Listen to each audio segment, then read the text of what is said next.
Hello guys, இன்னைக்கு நம்ம பார்க்க போகிறது ஸ்டீல் ஈட்டர் மான்வாவோட எபிசோடு 8 தான். ஸோ வீடியோக்குள்ளே போகிறதுக்கு முன்னாடி மறக்காமல் ஒரே ஒரு லைக்கை ஒண்டி போட்டுருங்க. சரி வாங்க, நம்ம டைம் மிஸ் பண்ணாமல் எப்பிக்குள்ளே போகலாம். எப்பிக்கோட ஸ்டார்டிங்லேயே அந்த இடத்துல ஒரு மிகப்பெரிய கேட் அப்பியர் ஆகிருக்கும்ல. அதனால அங்கே மிலிட்ரியோட ஃபோர்ஸ் எல்லாமே வந்து ப்ளூ ஃப்ளவர் கில்டு அவங்களோட ஆளுங்களும் வராங்க. அங்கே இருக்கிற ஒரு பர்சனும் கேட்குறான், நம்மளால இதை உடைச்சிட்டு உள்ள போக முடியாதா? இல்ல, நம்மளால அப்படி பண்ண முடியாது. ஏன்னா இது ஒன்றும் மேஜிக் இல்லை. ஏன்னா இப்போ கிரியேட் ஆனது ஒரு சிஸ்டமால கிரியேட் ஆனது. நம்மளால இதை உடைக்க முடியாது. அந்த டைம் முடியணும், இல்லை நம்ம கிளியர் பண்ணணும். அப்படின்னா ஒண்டிதான் எல்லாரையுமே காப்பாற்ற முடியும். இதுக்கப்புறம் அந்த இடத்துக்கு ஒரு 2 பேர் வராங்க. அது வேற யாரும் இல்லை, கமாண்டர் பேத்தலியானும் அந்த கேத்தரின் அந்த லேடியும் தான். அங்க கேத்தரினும் கேட்குறா, ஆமா என்ன யோசிக்கிறீங்க? இல்லை இந்த மாதிரி டைம்ல நீங்க ரெஸ்கியூ டீமை சென்ட் பண்ணலாம் அப்படின்னு யோசிக்கிறீங்களா? நான் அப்படி நீங்க பண்ணா எல்லாருமே சாகிற மாதிரி ஆயிடாதா? நல்லா யோசிச்சு பாருங்க. உள்ள கிட்டத்தட்ட 800க்கும் மேல நிறைய பேர் இருக்காங்க.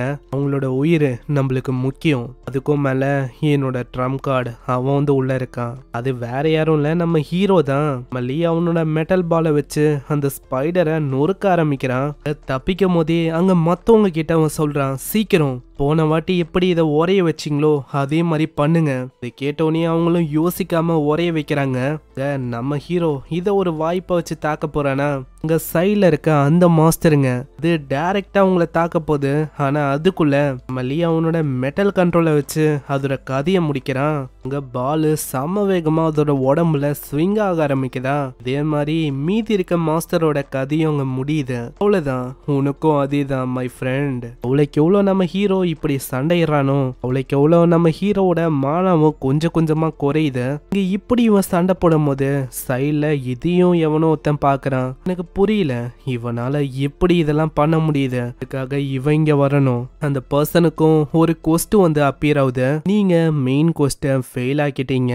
உங்களால ஃபாலோயிங் கோல்ஸை அச்சீவ் பண்ண முடியல. இதுல ஃபர்ஸ்டா இந்த ஸ்பைடர்களோட நெஸ்ட்டை வந்து கிரியேட் பண்ணோம். அதாவது நிறைய பேரை கொண்டு ஒரு அஃபிஷியலான வில்லனா மாறணும். ச்சே, எல்லாம் இவனால எல்லாமே நாசமா போச்சு. யாருன்னு தெரியல, நம்மளும் போக போகவே பார்க்கலாம். இதுக்கப்புறம் அந்த மாஸ்டர் எல்லாத்தையுமே இவங்க கொன்னுட்டாங்க. அங்க இருக்கிற மக்களை ஓரளவு இப்போ அவங்க சேஃப் ஆக்கிட்டாங்க.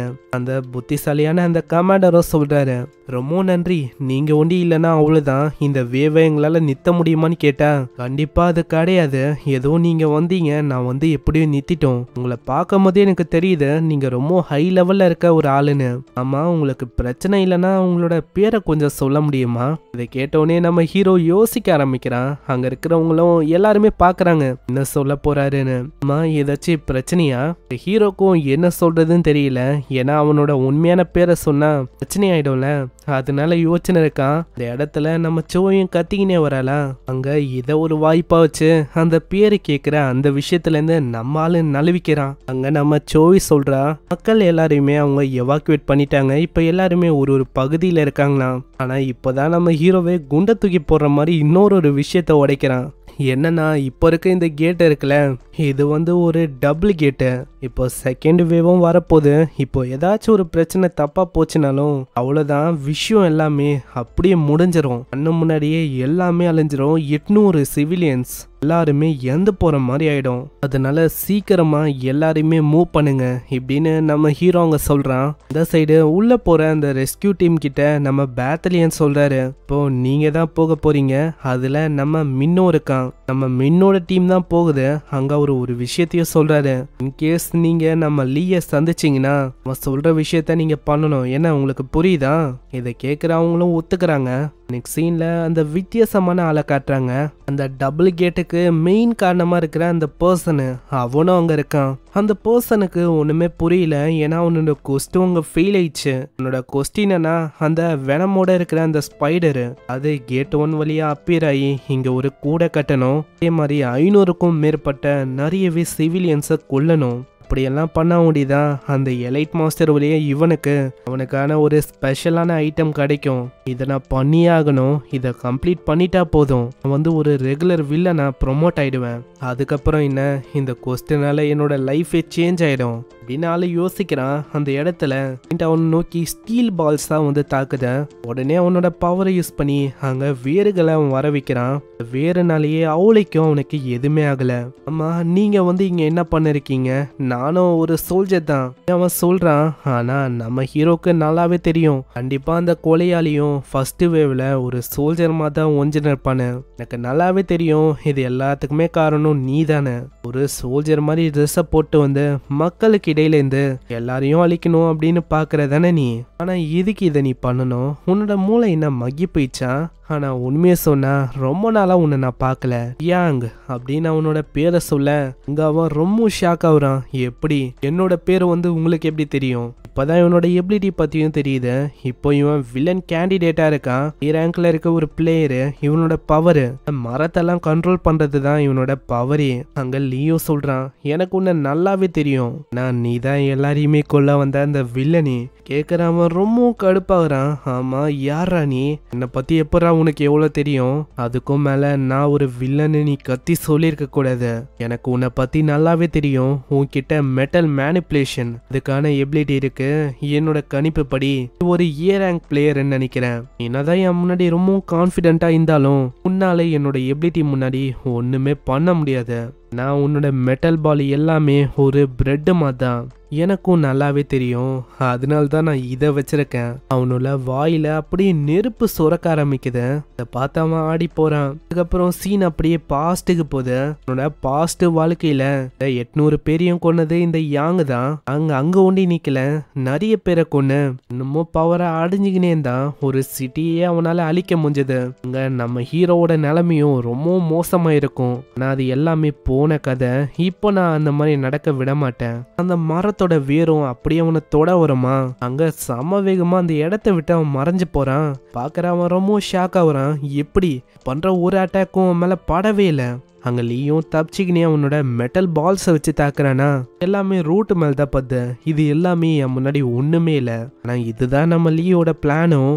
லியோ வேணும்ட்டே அந்த வீரத்தோட அவ்வளவுதான் நீ மாட்டிக்கின. என்ன யோசிக்கிற? இதுல இருந்து தப்பிச்சு போயிடலாம் அப்படின்னு யோசிக்கிறியா? உனக்கு தெரியல நீ எவ்வளவு பெரிய தப்பு பண்ணிருக்கன்னு. என்னோட ட்ரீயால உன்னோட பவர் எல்லாத்தையுமே உரிய முடியும். ஆனா நம்ம ஹீரோ அதுக்கெல்லாம் பயப்படவே இல்லையே. அங்க ஒரு ஸ்மைல கொடுத்து ஒரு பயங்கரமான ஃபயர் எபிலிட்டிய கக்குறான். அதை பாக்குற யாங்க்கு ஒண்ணுமே புரியல. என்ன இது, ஒருத்தங்கிட்ட எப்படி 2 இருக்கும்? ஃபயர் எபிலிட்டியும் இவங்கிட்ட இருக்கா என்ன? இவன் யோசிக்கிறான். ஆனா நம்ம ஹீரோ அங்க வாய்ப்பே தராம அவனோட உடம்ப அப்படியே அவன் எரிக்க ஆரம்பிச்சிடறான். இந்த சைடு நம்ம ஹீரோவோட ரெஸ்கியூ டீமும் உள்ள வந்து அந்த இடத்துல பெரிய மாஸ்டர்லாம் ஆல்ரெடி இறந்து தான் போயிருக்கு. இந்த இடத்துல உள்ள வரும் போதே அந்த புத்திசாலியான அந்த கமாண்டரு அவரை மீட் பண்ணும் போது நம்ம மிங்குக்கு நல்லாவே தெரியுது, மாதிரி இந்த இடத்துல வந்து காப்பாத்தினது வேற யாரும் இல்ல, லீ தான். இதான் இங்க காப்பாத்திருக்கான். ஆனா அவருக்கு யாருன்னு தெரியலையா. மிங்க வந்து சொல்றான், ஸ்பைக்ஸோட இருக்கிற அந்த பையனா? ஆமா, அவனே தான். சரி, அப்பனா நான் உள்ள வந்தாச்சு. என்னோட ஆர்டரை நீங்க கேளுங்க. சி ரேங்க்ல இருக்க பிளேயரு இந்த டீமுக்கும் நான் தான் லீடரு. என்னது, நான் எதுக்கு உன்னோட ஆர்டர் கேட்கணும்? நானும் சி ரேங்க்ல இருக்க ஒரு பிளேயர் தான்.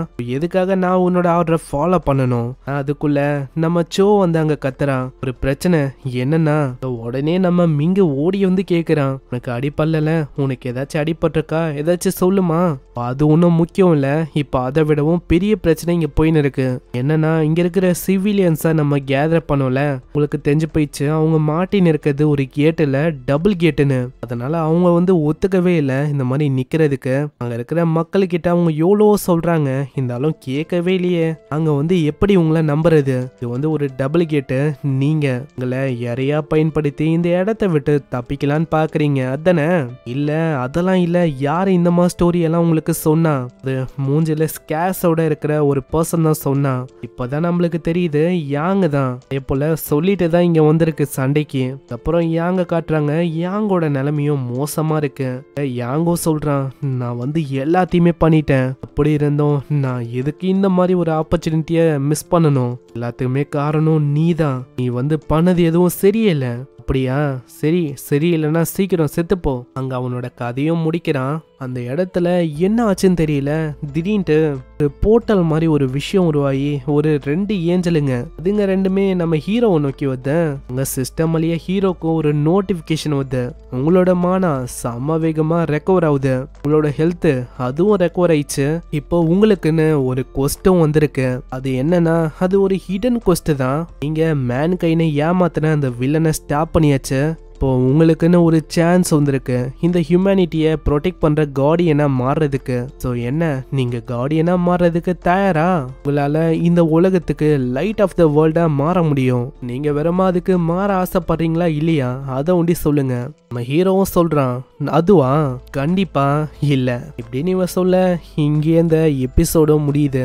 எதுக்கு இந்த கார்டியன் ஏஞ்சல்ஸ் நம்ம ஹீரோவை தேடி வரணும்? அதுக்கும் மேல நம்ம ஹீரோவால ஒரு கார்டியனா மாற முடியும். அப்படி இருந்தோம் நம்ம ஹீரோ வந்து ஒரு கார்டியனா மாறல. ஏன் எதுக்கு எல்லாத்தையுமே நம்ம நெக்ஸ்ட் எபிசோட்ல பார்க்கலாம். அதுக்கப்புறம் பாஸ் மாஸ்டரோட ஃபைட் எல்லாம் இருக்கு, அதெல்லாம் மிஸ் பண்றாதீங்க. ஏன்னா இப்ப பார்த்ததெல்லாம் என்ன பிரமாதம், இன்னமும் பயங்கரமா போகும். அதே மாதிரி நெக்ரோமான்சர் மானுவாவை சில பேர் கேட்டீங்க, அதை நான் திரும்பவும் மூவி மாதிரி கன்வெர்ட் பண்ணி போடுவேன். வியூஸ் போன அடுத்த ஒரு வாரத்துல ஒரு 30 மினிட்ஸ்ல நான் வேணா போடுறேன். அதுவும் 3 day once அந்த மாதிரி தான் இது வரும். அதனால வீடியோ பாக்குறீங்கன்னா மறக்காம லைக் ஒண்டி தட்டி விட்டுருங்க, நானும் வீடியோவை கொண்டு வந்துடுறேன். ஸோ நான் உங்களை அங்கே இல்லை நெக்ஸ்ட் எபிசோட்ல சந்திக்கிறேன். தேங்க்யூ ஃபார் வாட்சிங். சயனரா.